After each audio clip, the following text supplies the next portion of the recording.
Hello বন্ধুরা, অনেক দিন পর প্লাস্টার করতে এলাম। এই যে ঘোলা মারছি, দেখেন আপনারা ঘোলা মারা কেমন হচ্ছে আমাদের। এই যে এখন ঘোলা মারবো, এই যে দেখেন ঘোলা মারছি।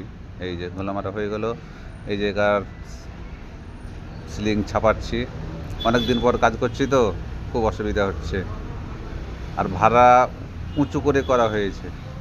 আমি হচ্ছি 6 ফুট, আর আদার্স মিস্ত্রিগুলো হচ্ছে 5 ফুট 4 ইঞ্চি। সেই জন্যে উঁচু করে ভাড়া করার ফলে আমাকে দিয়ে সব করিয়ে নিচ্ছে ওরা। পাটা মারছি আমি, গোলা মারছি আমি।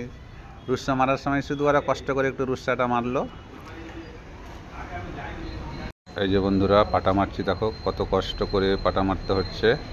হাইট বেশি হয়ে গেছে, ভাত খাবার দুপুরে খেতে গিয়ে সিলিং টানিয়ে গেছে, সেই জন্য ছাট মেরে করতে হচ্ছে, একটু কষ্ট হচ্ছে। এই যে ছাট মেরে রুস্সা ঘোরাতে হচ্ছে, সেই জন্য ফিনিশিং আসবে ভালো, না তো ফিনিশিং আসবে না।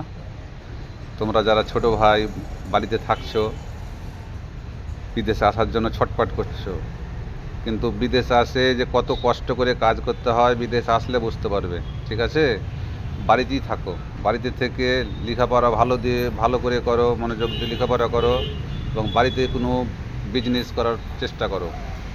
আমরা তো এসে ফেঁসে গেছি, আমাদের করতেই হবে। ঠিক আছে, ভিডিওটা ভালো লাগলে লাইক শেয়ার কমেন্ট করবেন বন্ধুরা।